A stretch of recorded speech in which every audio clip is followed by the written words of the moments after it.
Hello বন্ধুরা, নমস্কার। আবারও চলে এলাম আরেকটি নতুন রেসিপির হাত ধরে। বন্ধুরা, আজকে শনিবার, তো নিরামিষ রান্না তো হবেই। তো আজকে যে রেসিপিটি তোমাদের সঙ্গে শেয়ার করব সেটি হলো আলু বেগুন পটলের নিরামিষ তরকারি। বাই দ্য ওয়ে, আমি দীপালি। তোমরা দেখছো তোমাদের চ্যানেল মায়ের আদরে রান্না, মায়ের পরম যত্ন ও ভালোবাসাকে সঙ্গী করে। রেসিপিটি দেখতে দেখতে তোমরা চ্যানেলটিকে সাবস্ক্রাইব করে বেল আইকনটি প্রেস করে রাখো, যেন পরবর্তী নোটিফিকেশন সবার আগে তোমার কাছে পৌঁছায়। এবং আরও নিত্য নতুন রেসিপি দেখার জন্য চ্যানেলটির সঙ্গে জুড়ে থাকো। তাহলে চলো দেখে নিই আমাদের কী কী উপকরণ লাগছে। আমাদের লাগছে আলু, এভাবে লম্বা করে কাটা, মাঝারি সাইজের আমি 2টি আলু নিয়েছি, এবং পটলও লম্বা করে কাটা আছে, 7-8টি পটল নিয়েছি, এবং একটি মাঝারি সাইজের বেগুন নিয়েছি, এরকম ছোট ছোট টুকরো করে কেটে নিয়েছি। আর লাগছে ধনে গুঁড়ো, 5 ফোড়ন, কাশ্মীরি মির্চ গুঁড়ো, নুন, জিরে গুঁড়ো এবং হলুদ গুঁড়ো। আর লাগছে ডালের বড়ি, সাদা তেল, টমেটো কুচি এবং কাঁচা লঙ্কা চেরা, 7-8টি নিয়েছি। চলো রান্না শুরু করি। গ্যাসে কড়া বসিয়ে দিয়েছি, কড়া গরম হয়ে গেছে এবং তেল দিয়ে দিলাম। তেলও গরম হয়ে গেছে। এবার ডালের বড়িগুলো ভেজে নেব মিডিয়াম ফ্লেমে, যেন বড়িগুলো ভালো ভাজা হয়। বড়িগুলো লাল করে ভেজে নিতে হবে। মিডিয়াম টু লো ফ্লেমে আমরা বড়িটাকে ভেজে নেব। দেখো বড়ি ভাজা হয়ে গেছে, লাল হয়ে গেছে। এবার আমরা বড়িটা তুলে নেব। বড়ি ভাজা হয়ে গেছে, এবারে এই তেলেই আমরা বাকি রান্নাটা কমপ্লিট করব। এর মধ্যে আমরা ফোড়ন দেব, তেজপাতা 2টো এবং শুকনো লঙ্কা 2টো, আর সঙ্গে দেব 1/2 চা চামচ 5 ফোড়ন। ভালো করে একটু নেড়ে দেব। আর এর মধ্যে আলুগুলো দিয়ে দিচ্ছি। আলুগুলো ভালো করে ভেজে নিতে হবে মিডল ফ্লেমে, যেন 70-80% কুক হয়ে যায় ভাজার সময়। ভালো করে লাল করে ভেজে নিতে হবে আলুগুলো।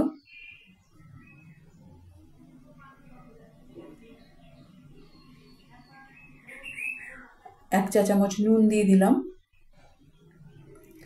যেন আলু তাড়াতাড়ি সেদ্ধ হয়ে যায়। ভালো করে নেড়ে দিচ্ছি।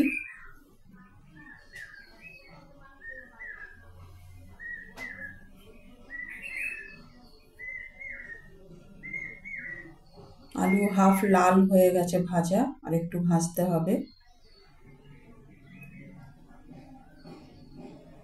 দেখো পুরো ভাজা হয়ে গেছে আলু।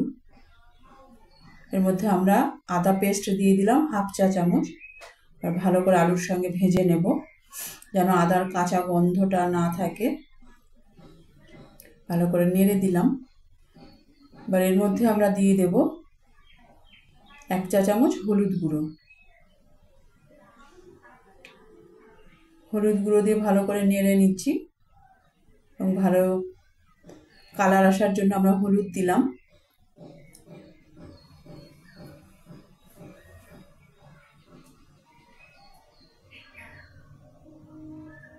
হলুদের কাঁচা গন্ধ চলে গেলে এর মধ্যে আমরা দিয়ে দিলাম ধনে গুঁড়ো 1 চা চামচ, এবং জিরে গুঁড়ো 1 চা চামচ, এবং কাশ্মীরি মির্চ গুঁড়ো 1 চা চামচ। এর মধ্যে সামান্য জল দিয়ে দিলাম, যেন মশলাটা জ্বলে না যায়। আর ভালো করে মশলাটা কষিয়ে নেবো আলুর সঙ্গে। এর মধ্যে দিয়ে দিলাম টমেটো কুচি, একটি বড় সাইজের টমেটো, এবং কাঁচা লঙ্কা 7-8টি দিয়েছি চিড়ে। ঝালটাই কাঁচা লঙ্কারই হবে। কাশ্মীরি মির্চ গুঁড়ো কালারের জন্য। ভালো করে আমরা কষিয়ে নিচ্ছি আলুর সঙ্গে। এর সঙ্গে আমরা পটল এবং বেগুন দিয়ে দেব। পটল এবং বেগুন দিয়ে ভালো করে নেড়ে নেব।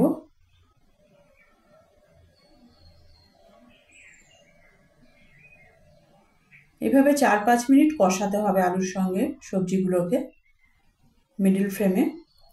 রান্নাতে আমরা বেশি জল ব্যবহার করব না এবং রেসিপিটি একটু শুকনো শুকনো হবে।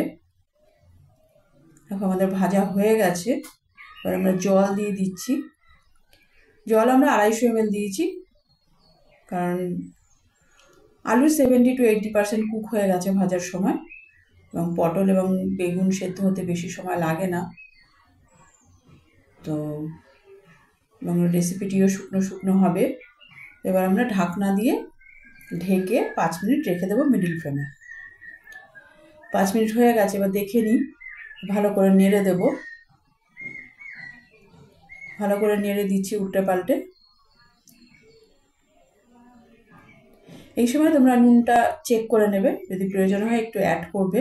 আমার মনে হলো একটু দরকার আছে, সেই জন্য একটু অ্যাড করে দিলাম, এবং 1/2 চা চামচ চিনি দিয়ে দিলাম। এবার ভালো করে তরকারির সঙ্গে মিশিয়ে দেব।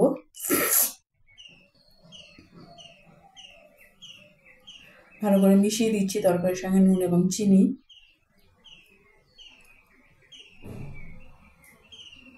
এবার এর মধ্যে আমরা ডালের বড়িগুলো দিয়ে দেব।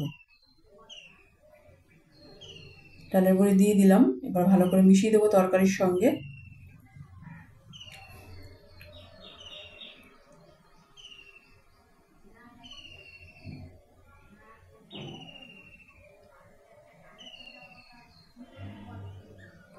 ভালো করে তরকারির সঙ্গে মিশিয়ে দিচ্ছি ডালের বড়ি। দেখো আলু আমাদের পুরো সেদ্ধ হয়ে গেছে।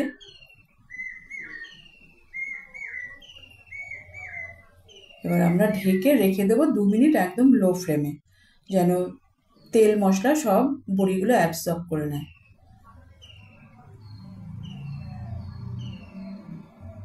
দেখো আমাদের হয়ে গেছে অলমোস্ট। ভালো করে নেড়ে দিচ্ছি। হয়ে গেছে আমাদের আলু বেগুন পটলের নিরামিষ তরকারি। এবার আমরা এটা সার্ভ করে দিচ্ছি।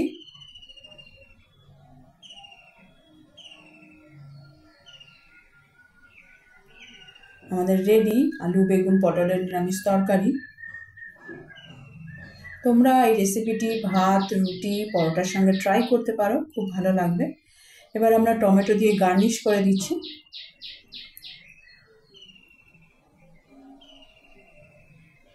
এবং সঙ্গে একটি কাঁচা লঙ্কাও দিয়ে দিলাম।